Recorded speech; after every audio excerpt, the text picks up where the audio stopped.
광야로 내보낸 자식은 콩나무가 되었고 온실로 들여보낸 자식은 콩나물이 되었고, 그런 시가 있어요. 누가 지은 시일 것 같습니까? 나주사님? 정채봉 시인의 시인데, 처음의 마음으로 돌아가라. 정채봉 시인은 천주교 신자인데 여러 가지 시를 이렇게 보면 신앙적인 그 내면에서 이게 잘 드러나고 있어요. 처음의 마음으로 돌아가라 하는 시집에 홍신의 자녀교육이라고 하는 시입니다. 아주 짤막하죠? 다시 한번 해볼까요?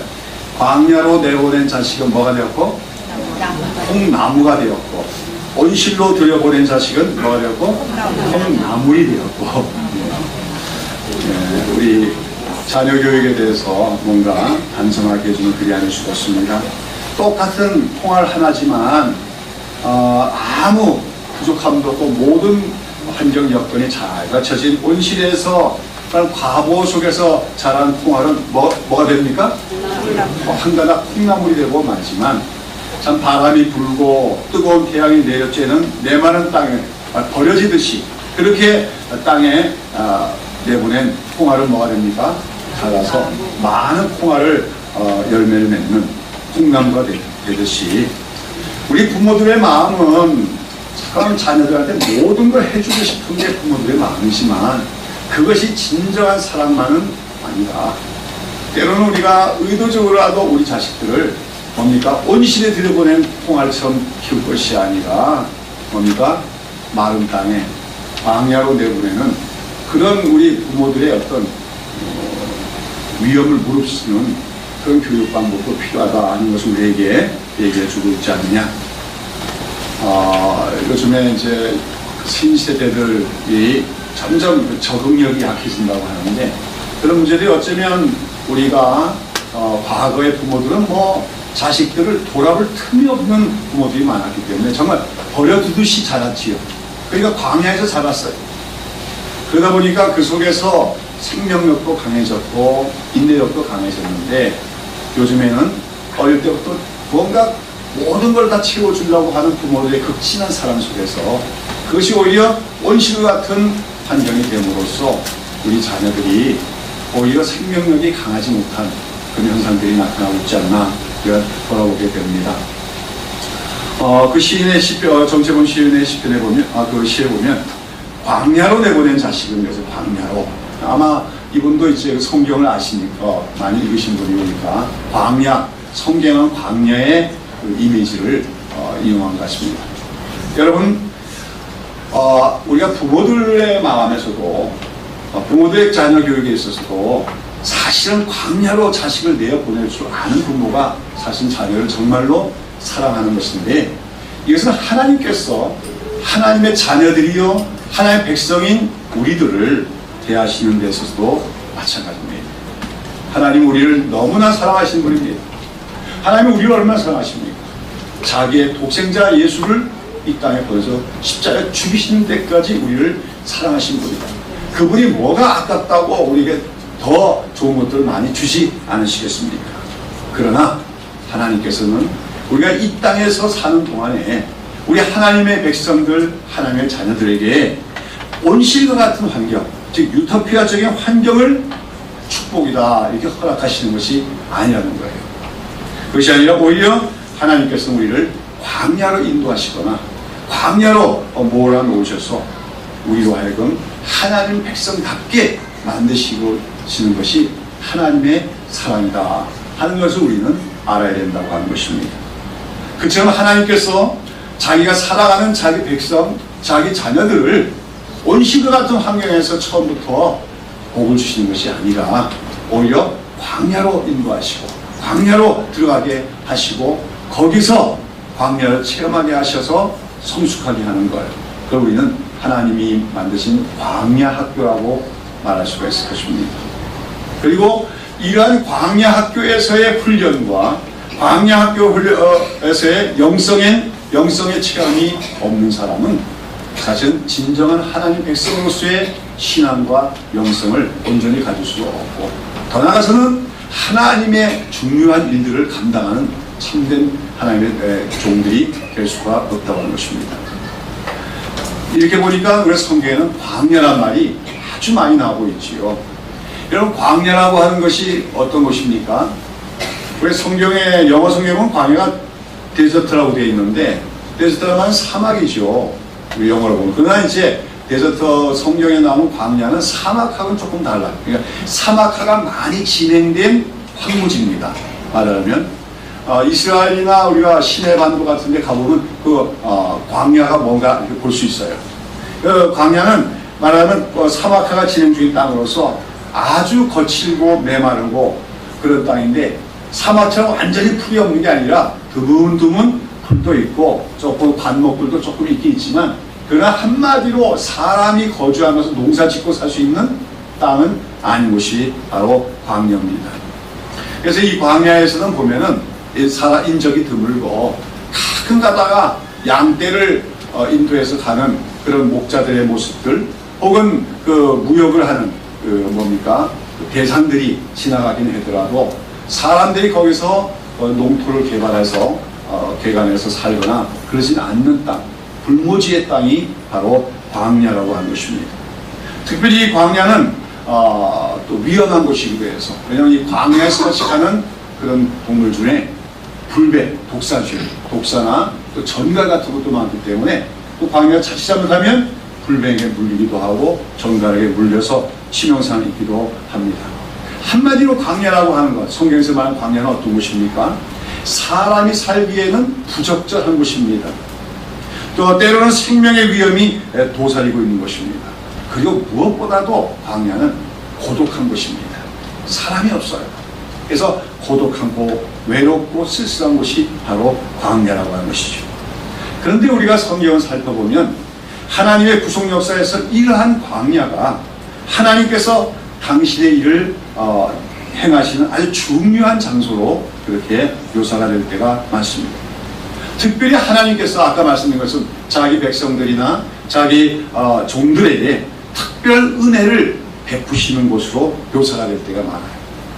하나님의 은혜가 다 갖춰진 도시나 온실 같은 환경에서 하나님의 축복, 은혜가 주는 것이 아니라 오히려 그 광야에서 더 각별하고 특별한 하나님의 은혜가 주어지는 것, 그것이 광야다. 이렇게 성경에서는 묘사가 될 때가 많다는 것입니다. 이런 광야의 영적인 의미를 아주 잘 설명해주는 성경 말씀이 바로 오늘 우리가 살펴보는 신명기 8장의 말씀입니다. 신명기 8장, 신명기는 우리가 모세오경의 마지막 책이죠. 우리가 이제 그동안 출애굽기 부터 시작해서 출애굽 역사에 대해서 쭉 우리가 부속사적으로 살펴봤는데, 이 신명기는 이제 말하자면 모세가 이스라엘 백성들을 40년 동안 광야에서 인도하다가 40년이 끝나고 이제 가나안 땅에 들어가기 직전에 이스라엘 백성들에게 그동안 40년 동안 하나님께서 어떻게 이스라엘 백성들을 구원해내셨고 인도하셨는가를 회고하면서 이제 그들이 가나안 땅에 들어가서 그러면 어떻게 살아야 될 것인가, 특별히 하나님과 언약을 맺은 백성인데 그 언약적 규례인 율법들을 왜 잘 지키고 순종하며 살아야 되느냐, 여기에 대해서 재해석하면서 설교한, 맞아요, 모세 설교집이라고 할 수가 있습니다. 그런 가운데 오늘 여기 신명기 8장에는 왜 하나님께서 그러면 이스라엘 백성들을 40년 동안 광야에서 살게 하셨는가, 왜 광야길을 가게 하셨는가, 그 목적, 그 의미를 잘 설명하고 있는 것을 볼 수가 있습니다. 우리 다시 한번 광야가 어떤 것인가 살펴볼까요? 15절 16절 다시 읽어봅시다. 너를 인도하여 그 광대하고 위험한 광야, 곧 불뱀과 전갈이 있고 물이 없는 간조한 땅을 건너 지나게 하셨으며, 또 너를 위하여 물을 굳은 반석에서 내셨으며 내 열조도 알지 못하는 만나를 광야에서 내게 먹으셨나니 이는 다 너를 낮추시며 너를 시험하사 마침내 내게 복을 주려 하시느니라. 이것이 광야라는 거예요. 광야라고 하는 것은 한마디로 어떤 것입니까? 광대하고 위험한 광야라고 했습니다. 불뱀과 전갈이 있는 곳이고, 특별히 뭐가 없어요? 물이 없는 간자들. 사람이 물만 있으면 어떻게 생존할 수 있는데, 물이 없는 건 정말 생존에 가장 필수적인 그 물도 없는 건조한 땅이 바로 광야다 하는 것이죠.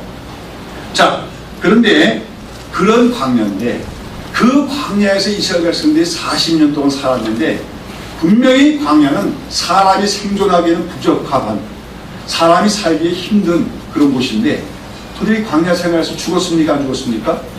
죽긴 죽었지요.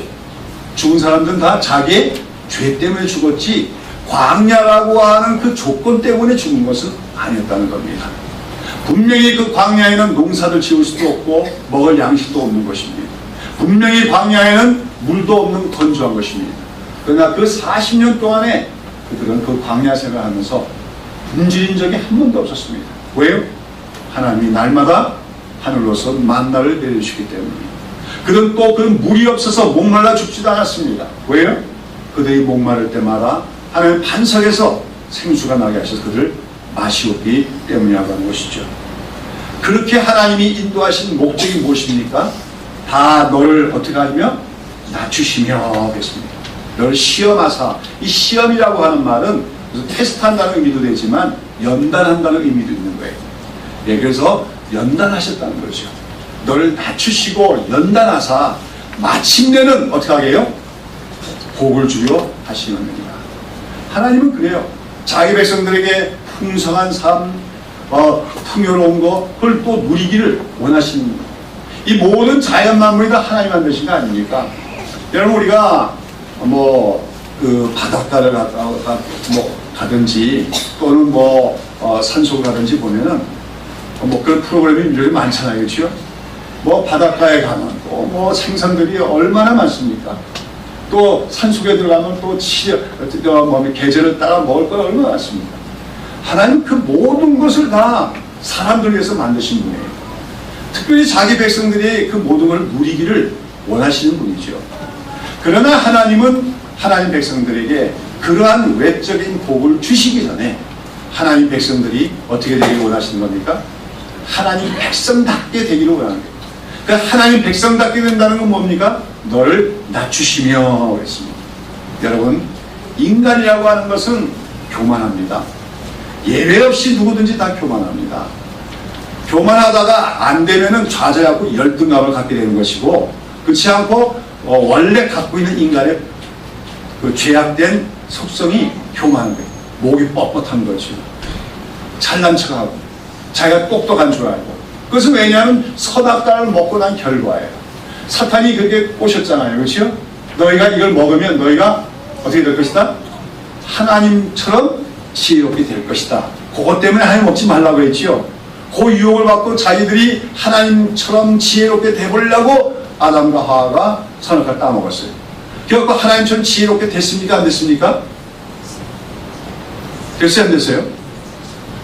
스스로는 된 것 같이 느껴지는 거예요. 근데 말로 헛똑똑이란 말이죠. 헛똑똑해진 거예요. 스스로는 잘난 척하고 스스로는 똑똑한 척하지 하지만 하나님 보시기에는 너무나도 무지하고 미련한 존재가 된 것이 타락한 후의 인간이라고 합니다. 근데 아무튼 인간은 타락한 이후에 스스로를 잠깐 뭐라고 생각해요? 나는 똑똑하다. 나는 지혜롭다고 생각합니다. 나는 뭐든지 할 수 있다고 생각합니다. 그러한 사람들을 하나님이 구원해 내시는 거예요. 그리고 나서 그들이 하나님 백성답게 하기 위해서는 먼저 낮아져야 된다는 거죠. 겸손하게 된다는 거예요. 그래서 하나님 앞에서 나는 스스로는 아무것도 아닙니다. 그렇죠? 내 스스로는 할 수 있는 것이 아무것도 없습니다를 갖다가 먼저 고백하게 하십니다. 그러면서 누구만 의지하게 합니까? 하나님만 의지하도록. 그렇게 하면서 그들을 신앙과 인격에서 연단시키고 성수시키기를 원하십니다. 그리고 마침내 복을 주시려고 그들로 하여금 광야길을 가게 하셨다. 모세는 그렇게 지금 설명하고 있다고 하는 것입니다. 여러분, 광야는 어떤 곳입니까? 정말 아까도 얘기했지만 메마른 땅입니다. 건조한 땅입니다. 먹을 것이 없는 곳입니다. 가도 가도 끝이 없는 광활한 곳입니다. 자, 여러분, 이스라엘 백성들 애굽 땅에서 노예로 살았지만 전에 제가 설명드렸잖아요. 애굽이란 환경은 상당히 좋은 조건들이 갖춰진 나일강이라고 하는 아주 천혜적인 자연 환경 때문에 농산물이 늘 풍족하게 나는 그런 땅이에요.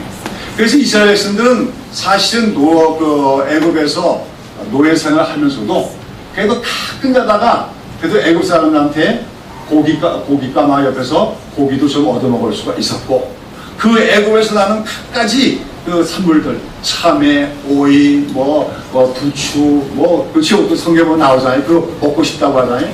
많은 그 농산물들. 그래도 그거 얻어먹어주면서 살 수 있었던 곳이 뭡니까? 애굽입니다. 애굽이라는 것이 그저 무조건 북한에 있는 무슨 정치권 수용소처럼 막 그런 곳이 아니고, 애굽은 물론 그들이 애굽 사람들한테 그 억압을 받고 살지만 그래도 그런 가운데서도 누릴 만한 즐거운 요소들이 있는 곳이 바로 애굽 땅이다 할 수가 있는 거죠.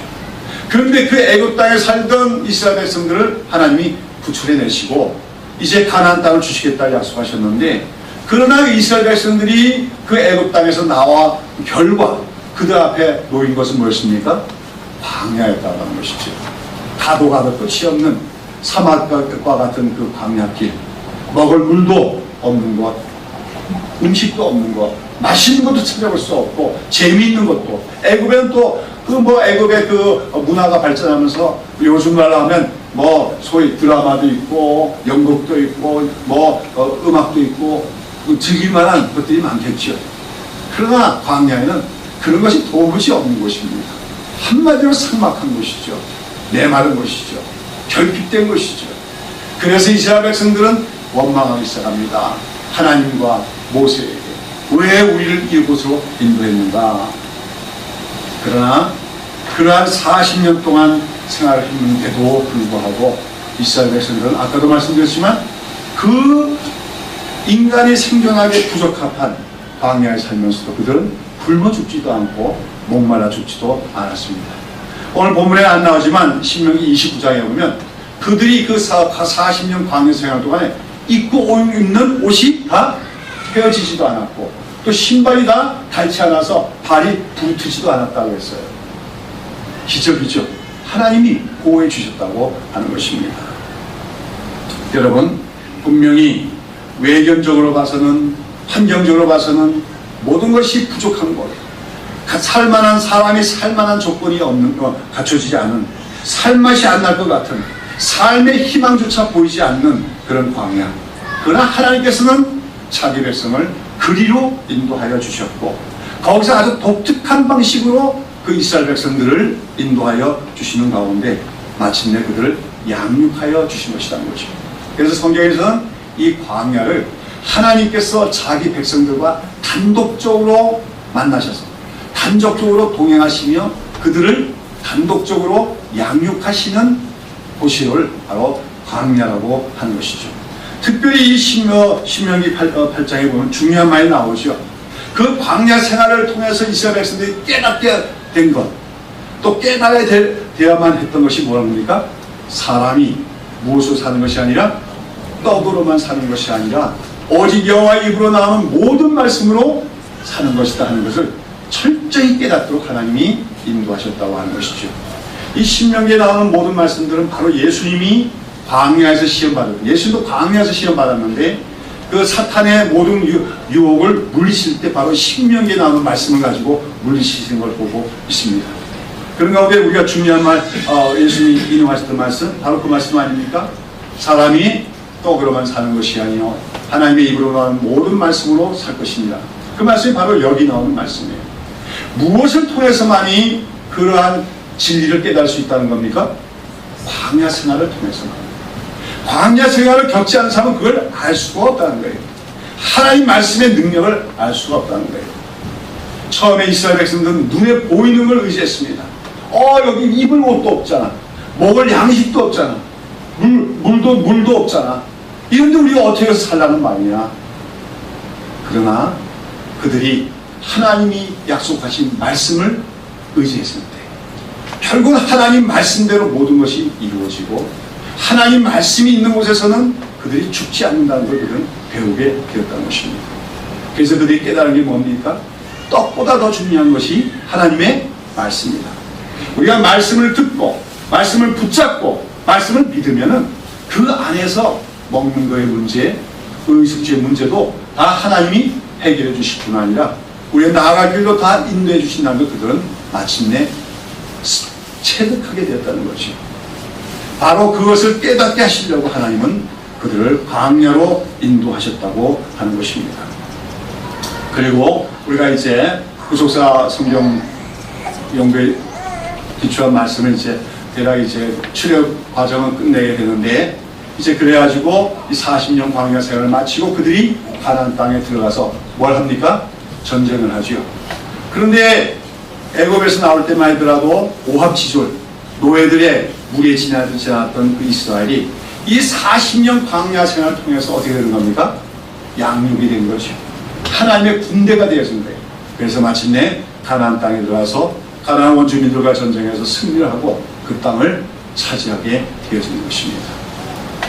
바로 하나님께서 이러한 목적을 이루기 위해서 자기 백성들을 지극히 사랑하시는 가운데 광야로 인도하셨다. 그것이 오늘 성경에서 광야의 의미라고 하는 것을 우리가 기억해야 될 줄로 믿습니다. 사랑하는 여러분, 성경은 광야를 뭐라고 얘기하는 것입니까? 분명히 사람의 시각으로 보면, 사람의 인간적인 판단을 보면 사람 살기에 적합치 않은 것. 그러나 그곳은 바로 하나님께서 자기 백성들과 뭐예요? 단독적으로 만나주시는 것이고, 그 하나님과의 단독적인 만남 속에서 우리가 그 광야가 아니라면 체험할 수 없는 하나님의 독특한 은혜를 체험함으로써 하나님을 더욱더 알아가게 되고, 하나님만을 더욱더 신뢰하게 되고, 또 하나님의 백성으로서 성숙하게 되는 그런 광야 학교가 마련된 곳이 바로 하나님이 인도하시는 광야다. 그렇게 성경은 얘기하고 있는 것이죠. 그러면서 성경에 보면은 모든 위대한 하나님의 종들은 이 광야의 경험을 통하여서 훈련을 받고 연단을 받기도 했던 것을 볼 수가 있습니다. 오늘 이 말씀을 전하고 있는 모세 자신이 그랬지요. 모세는 애굽의 왕궁에, 비록 이스라엘 사람이었지만 하나님의 섭리에서 애굽의 왕궁에 들어가서 어릴 때부터 자랐습니다. 모든 것이 다 갖춰진 조건에서 최고의 교육받고 최고의 지위를 누리면서 자라났고 40세가 됐습니다. 그때는 자만과 자기를 과신하는 마음이 가득 찼지요. 나 정도면 뭔가 해낼 수 있다, 내 민족 구원하는 것도 내 힘을 할 수 있다고 생각하는 그런 자신만만한 청년이었습니다. 그러나 그는 결국은 인간적인 그런 자만심을 가지고 거세를 지르려 뭡니까? 시도하다가 실패하고 말았습니다. 그리고 가서 어디로 갑니까? 미디안 광야로 와서 40년 동안을 살게 됩니다. 40년째를 광야에서 지나게 되며 거기서 모세는 낮아지고 또 낮아져서 하나님께서 그 모세를 보고 이 모세는 이스라엘에 있는 모든 사람 중에서 그 온유함이 가장 승하다, 가장 온유하고 겸손한 사람이 되었고, 그렇게 낮아졌을 때, 그래서 겸손하고 온유하게 되었을 때 하나님은 그를 불러서 내 백성을 구원하는 인도자로서 너의 사명을 감당하라고 그걸 이스라엘 지도자로 삼아주셨고, 그 일을 또 잘 감당할 수가 있었다고 하는 것이죠. 모세와 또 비슷한 인물이 다윗이죠. 이스라엘 역사 속에서 가장 영광스러운 시대를 이뤄낸 다윗. 근데 그가 왕이 되기 전에 그저 좋은 환경 속에서 왕자 교육을 받은 사람이 아니었다는 거죠. 그는 청소년기에 이미 그 블레셋 거인인 골리앗을 물러들어 이기고 국민적인 영웅이 됐습니다. 그래서 고속도로를 달리듯이 그래서 평탄하게 고속승전에서 왕이 된 것이 아닙니다. 오히려 그렇게 사람들로부터 각광을 받고 사람들에게 칭송을 받게 될 때부터 그에게는 고난이 찾아왔습니다. 사울 왕이 그를 시기하여 죽이려고 합니다. 그래서 이리 피하고 저리 피하고 그러면서 이제 다윗이 여러 곳에 이제 유대 땅 안에 보면 광야들이 많은데 광야로 주로 피신하여 다니는 모습을 우리가 사무엘서에서 볼 수가 있죠. 또 시편에 보면 다윗이 광야에서 쓴 그런 시편들이 많이 있는 것을 봅니다. 한마디로 다윗의 영성도 어디서 닦여져 나가는 겁니까? 광야에서. 광야 어떤 곳입니까? 메마른 곳입니다. 외로운 곳입니다. 쓸쓸한 곳입니다. 어쩌면 어떤 데 혼자 있으면 밤에는 무섭기도 한 곳입니다. 그러나 그곳에서 그는 누구를 바라봅니까? 하나님을 바라봅니다. 하나님만 의지합니다. 그런 가운데서 그의 믿음은 성숙해져 나갔고, 그래서 나중에 정말 그 이스라엘을 신정국가로서 하나님의 영광이 나타난 나라로 만들 수 있는 그 하나님의 종으로 훈련을 받게 되어졌다는 것이죠. 뭐 그 외에도 우리 신약시대 들어가면 세례요한도 마찬가지 아닙니까? 세례요한은 어머니의 뱃속에서부터 성령 충만한 자였다고 했어요. 근데 그는 출생하자마자 광야로 빈들로 갔다 했죠. 빈들이 광야인데 광야에서 자란 사람이 바로 세례요한입니다. 말하자면 그 세례요한은 광야에서 자랐고 광야에서 훈련받은 사람이에요. 그런데 그가 바로 어떻게 합니까? 그러한 광야의 영성을 갖고 있는 세례요한이 광야에서 외치는 자의 소리가 되어서 메시아신 예수님의 오시는 길을 얘기하는 자가 되어진 것입니다. 뿐만 아니죠. 바울도 마찬가지입니다. 사도 바울도 예수님을 알기 전에는 예수님을 믿는 자들을 핍박하며 교회를 말살하려고 했습니다. 그러다가 정말 하나님의 큰 은혜로 회심을 하게 되고 예수를 믿게 되었죠. 우리가 사도행전은 자세한 얘기는 안 나오지만 그는 그렇게 은혜를 받고 변화된 이후에 아라비아 광야로 와서 3년 동안 있었다 했습니다. 광야에서 거기서 주님을 단독적으로 만나는 거예요. 거기서 하나님 예수님으로부터 그 모든 구속 계시에 대한 뭡니까? 경륜들을 듣게 되었죠. 그것이 바로 사도 바울이 우리에게 기록하고 있는 많은 성경들의 그 내용들이 바로 그 광야에서 주님과 교제하면서 주님으로 받은 계시로 이루어진 것을 보게 되었습니다. 무엇보다도 우리 예수님도 광야의 영성을 가지신 분이었죠. 예수님은 공생의 사역을 시작하기 전에 바로 광야로 가십니다. 그 광야에서 40일 동안을 아무것도 먹지 않고 죽은 상태에서 사탄의 시험을 받지요. 그러나 거기서 그 모든 사탄의 시험을 오직 하나님의 말씀으로 물리치고 이김으로써 하나님의 아들로 인정을 받게 되고, 그때부터 이 땅에 하나님 나라를 전파하고 세우시는 하나님의 아들의 사역을, 공생의 사역을 시작하게 되어진다는 것이죠. 이렇게 볼 때 성경은 뭘 얘기하고 있습니까? 오늘 우리의 하나님의 백성들 또 하나님의 종들에게는 광야라는 것은 필수 코스다 얘기하고 있는 거예요. 광야 학문을 거치지 않고서는 우리가 하나님 백성답게 되어질 수가 없고, 광야 학교를 통해서만이 우리가 낮아질 수 있으며 겸손하게 될 수 있으며 하나님만 신뢰할 수 있는 믿음의 사람이 될 수 있음을 성경은 얘기하고 있다고 하는 것입니다. 그러므로 오늘 우리가 말씀을 믿는다면 우리는 오늘 성경의 모든 역사를 회고해 보면서 오늘 우리에게 닥쳐오는 광야와 같은 우리 인생 과정의 어떤 경험들이, 그것이 사실은 외적으로는 인간적인 관점에서는 힘들고 어렵게 여겨져도 그것이 사실은 하나님이 우리를 위하여 예비하신 광야 학교의 축복일 수 있음을 기억하는, 그것을 인식하는 우리가 되어야 될 줄로 믿습니다. 여러분, 오늘 우리도 살아갈 때 우리가 꼭 광야에 가서 집 짓고 거기서 음악 짓고 사는 게 아니라 우리가 여러 가지 인생의 경험을 통해서 우리 이 광야의 체험을 하게 되었습니다. 어떤 성도들은 갑자기 예상치 않은 질병이 찾아와서 연약하게 된 것이 바로 그에게 찾아온 광야일 수가 있습니다. 어떤 성도들에게는 잘 나가는 사업이 갑자기 어렵게 되고 정말 잘 될 줄 알았는데 사업이 어려짐으로써 정말 상당한 실패를 한 쓰대신 경험이 광야일 수도 있습니다. 또 어떤 성도들이나 또 하나님의 종들에게 있어서는 특별히 사역을 하는 가운데 갑자기 영적인 침체가 찾아올 때가 있어요. 갑자기 영적인 침체가 와가지고 아무것도 들리지도 않고 아무것도 생각이 안 나고 막 그런 깊은 터널 속에 드는 것 같은 그 영적 침체가 또 찾아올 때도 있습니다. 그게 광야일 때도 있습니다. 아무튼지 우리가 어떤 형태로든 이 광야라고 하는 것이 우리 삶에서 나타나게 될 때 대부분 사람들은 당황하며 왜 이런 일이 나에게 다 찾아왔는가 놀라면서 낙담하거나 우울하게 되는 것이 인지상정이라고 할 수가 있습니다.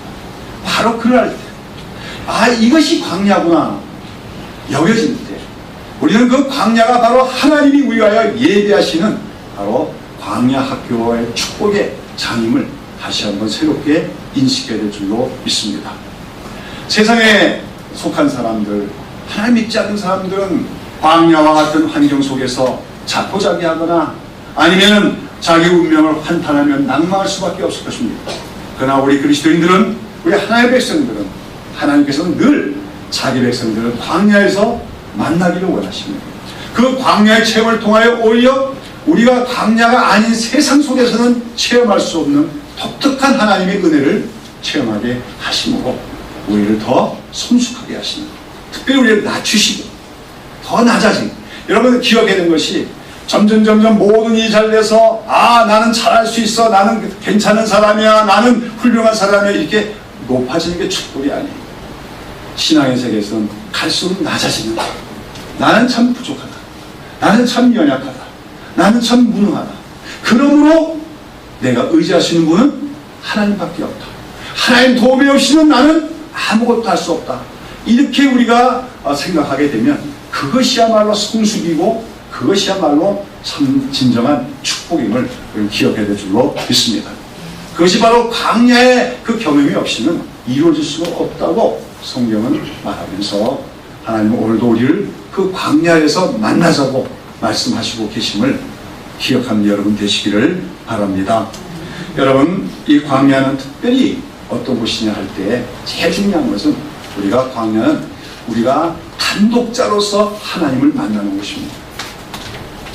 여러분, 우리 그리스도인의 신앙생활은 더불어 살기와 하나님 앞에서 홀로 서기에 두 가지가 잘 견디려야 돼요. 특별히 우리가 이 혼탁한 세대를 우리가 잘 이겨나가려면, 제가 지난 한 주간도 어떤 말씀을 전할까 하면서 지난번 주에 설교한 불법의 시대와 관련된 설교를 해볼까도 여러 가지 생각하다가 그냥 구속사 설교를 하기로 했는데, 여러분 지금 우리가 불법의 시대로 들어간다면 우리가 그 어느 때보다도 우리 교회가 어떤 교회의 모습을 갖춰야 될 것 같습니까? 노아의 방주와 같은 모습을 갖춰야 돼요. 그렇지 않습니까? 바로 성경에서 나오는 종말에 대한 예표가 되는 두 가지 중요한 사건이 바로 노아 홍수와 소돔과 고모라죠. 근데 거기서 롯은 사실은 교회 생활에 실패한 사람이라고 얘기할 수가 있어요. 개인적인 신앙이 있었지만 교회 공동체를 이루지 못한 경우입니다. 그러나 노아는 어떻게 한 거예요? 적어도 자기 가족만은 똘똘 뭉쳐가지고 방주, 사람들이 비웃지요. 말은 화창하고 좋은 날씨만 연속되는데 무슨 홍수가 내린다냐. 그러면서 바다도 아닌 뭡니까? 산꼭대기에다가 방주 짓는 거고 사람들이 얼마나 비웃었겠어요. 그러나 그 가족들은 한 사람도 의심하지 않고 어떡합니까? 120년 동안이나 그 노아 방주를 지어나갔어요. 우리 교회가 그래야 될 줄로 믿습니다. 주님 곧 오십니다. 우리가 교회 중심으로 살아야 돼요. 교회에서 마음이 하나 되고 믿음이 하나 되고 서로 격려하고. 여러분, 노아가 그 방주를 건설할 때 주변으로부터 얼마나 비난과 조롱을 많이 받았겠어요. 그때 아마 노아와 그 아내 또 노아와 그 아들들을 서로 아마 위로하고 격려했을 거예요. 그렇죠? 우리 힘내자. 사람들은 우리를 비웃지만 그러나 하나님의 말씀이 그러한 거다. 하나님 말씀대로 반드시 이 세상에 대한 종말이 올 것이다. 그러면서 방주를 건설해 갔어요. 저는 우리 교회가 노아 방주와 같은 교회가 되었으면 합니다. 한 사람도 흩어지지 말고 한 사람도 낙오하지 말고 끝까지 정말 예수님 오시기 직전에 이 땅을 뒤덮는 하나님의 심판의 홍수의 물결이 쳐올 때 우리 새벽에 있을 교회가 한 방주처럼 우리 온전히 다 함께 구원받는 공동체가 될 수 있기를 바랍니다. 그래서 우리가 신앙생활에서는 공동체의 생활이 너무나 중요합니다. 오늘 한국교회 문제는 이 교회가 공동체성을 상실했다는 것이 가장 큰 문제점이 하나예요. 더 이상 교회는 공동체가 아닙니다. 이게 무슨 극장인지 이게 무슨 백화점인지 알 수 없는 경우를 교회가 되지 않았습니까? 교회는 공동체의 제일 또 가장 원형적인 모습이 뭐예요? 가정이죠. 그렇죠? 가정 같은 모습이 돼야 돼요. 우리 새벽에서 교회는 그러면서 참 좋은 교회라고 믿습니다. 우리 어린아이 하나하나 다 알잖아요. 그렇죠? 새 생명 탄생하면 다 기뻐해주고 다 안아주고 그렇지 않습니까? 그게 공동체의 모습이에요. 그것이 안 되어지면 이미 교회는 교회의 본질을 상실하고 있는 거나 다름이 없다. 그러면서 우리가 참 조목입니다. 그러나 더욱더 더 모이게 힘쓰고 더 결속하게 힘써 나가야 돼요. 조금 더 투자해야 돼요. 공동체 이루는데. 근데 우리 신앙생활은 이런 공동체로서 더불어 살기 힘쓰는 한편, 그래야 우리 믿음의 성숙이고, 또 하나는 뭡니까? 우리가 하나님 앞에서 홀로 서기를 할 수 있어야 돼요. 때로는 우리가 심지어 내가 결혼했으면 내 아내하고도 달리, 내 자녀들하고도 달리, 나 혼자 하나님 앞에 서는 시간이 있어야 됩니다. 그 시간 속에서 하나님께 하나님밖에 없습니다 하고, 또 하나님도 나는 너를 바라본다고 말씀합니다. 여러분, 우리가 아시스의 성자라고 불리우는 프란시스 같은 사람이 기도를 얼마나 많이 했겠어요, 그렇죠? 그 성자라고 칭호를 받을 정도가 됐으면. 그래서 그 제자가 한 번은 그 프란시스가 밤새 기도를 하기 때문에 밤새 무슨 기도를 할까 해서 가서 스승이 기도하는 옆에 가서 싹 엿들었어요. 밤새 기도하는 내용은 딱 한 가지였습니다. 하나님은 누구시며 나는 또 누굽니까? 하나님은 누구시며 또 나는 누굽니까? 그게 밤새 그가 기도하는 내용이었어요. 무슨 말입니까? 하나님을 더 알기를 원한다는 거예요. 하나님을 더 알기 이미 하나님을 잘 아는 거지만 하나님을 더 알기를 원한다는 거예요. 그게 소원이라는 거예요. 또 나는 누굽니까? 여러분, 우리는 착각 속에서 살아요. 내가 이런 사람일까 생각하지만 하나님 보시기에는 전혀 그런 내가 아닐 수가 있다는 거죠. 하나님 보시기에 나는 누굽니까? 하나님 보시기에 나는 어떤 존재가 되렵니까? 그런 속에서 하나님 당신 누구시며 나는 누구입니까? 그것이 밤새도록 그의 기도였다는 거예요. 그러한 것이 바로 하나님 앞에 서는 단독자로서의 신앙인의 모습임을 우리는 알아야 됩니다.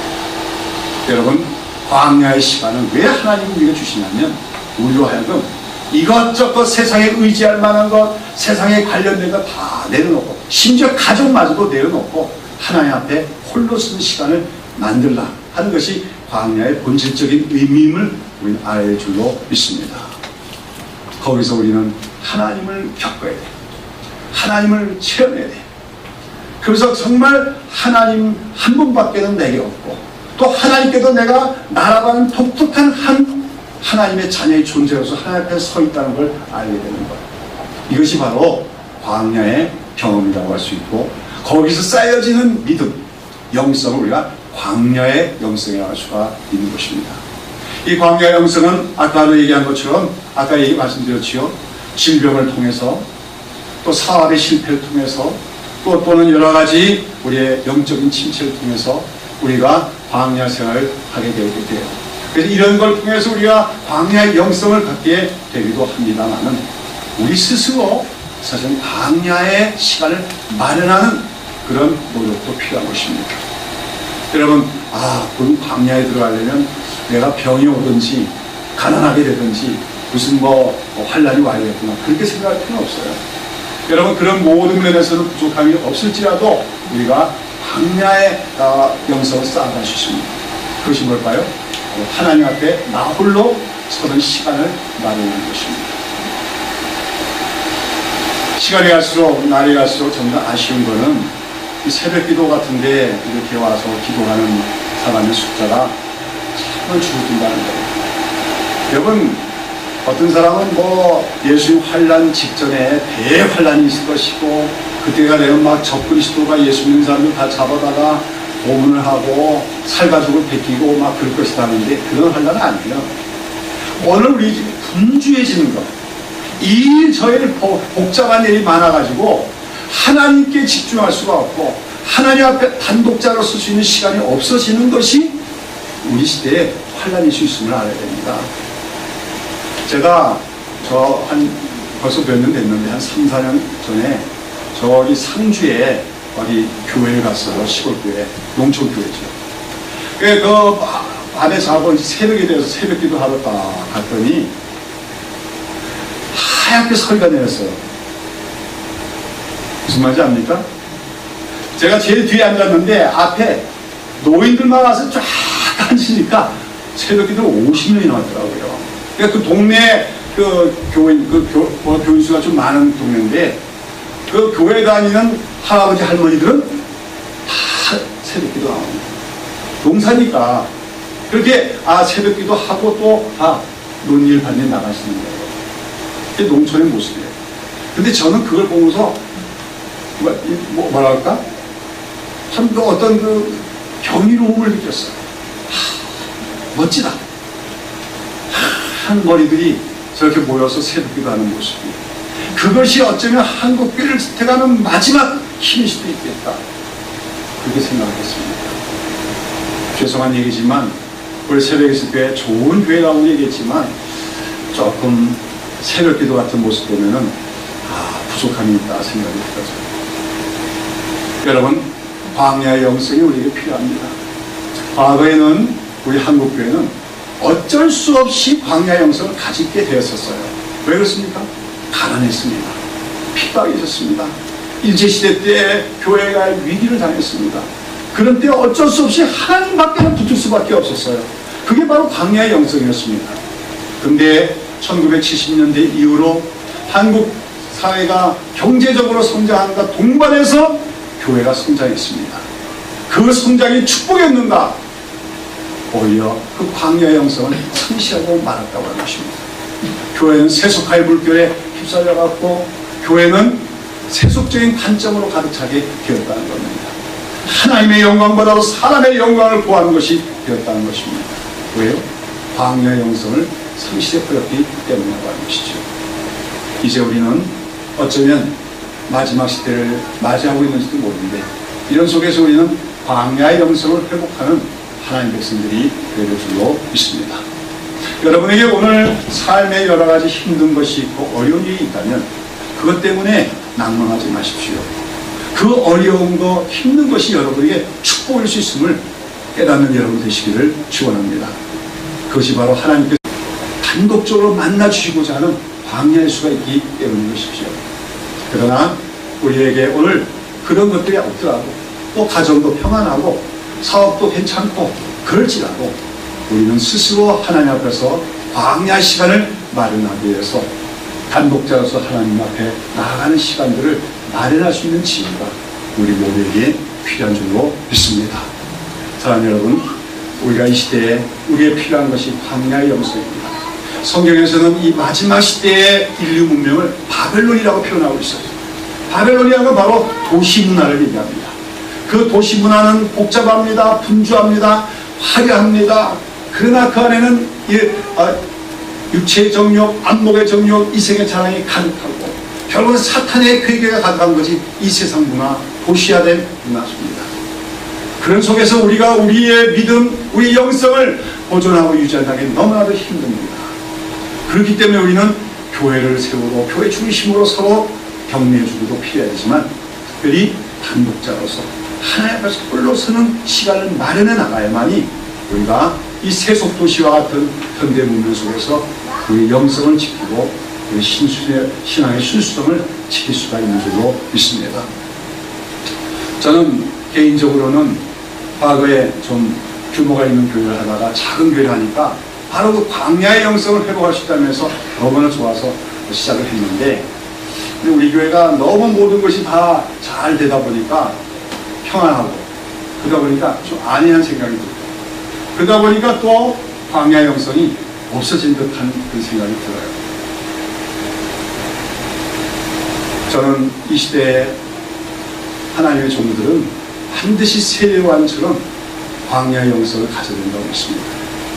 광야에서 외치는 자의 소리가 아니면 진리의 목소리가 나올 수가 없습니다.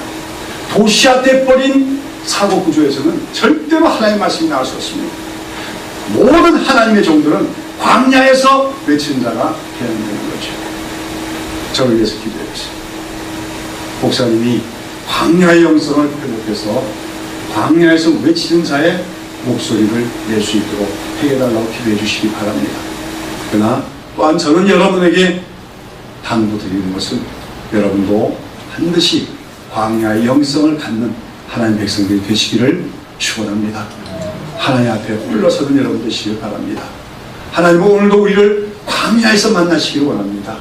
여러분 환경적으로 주어진 광야에서 하나님 만날 수도 있지만 여러분 스스로 자발적으로 시간을 내서 하나님 한 분 만나기 위해서 나아가는 그 시간이 광야의 시간이 됨으로써 우리가 잃어버린 광야의 영성을 회복해서 이 도시화된 문명 속에서 우리의 신앙을 지켜나가는 하나님 백성으로 더욱더 성숙되어지는 저와 여러분 되시기를 예수의 이름으로 축원합니다.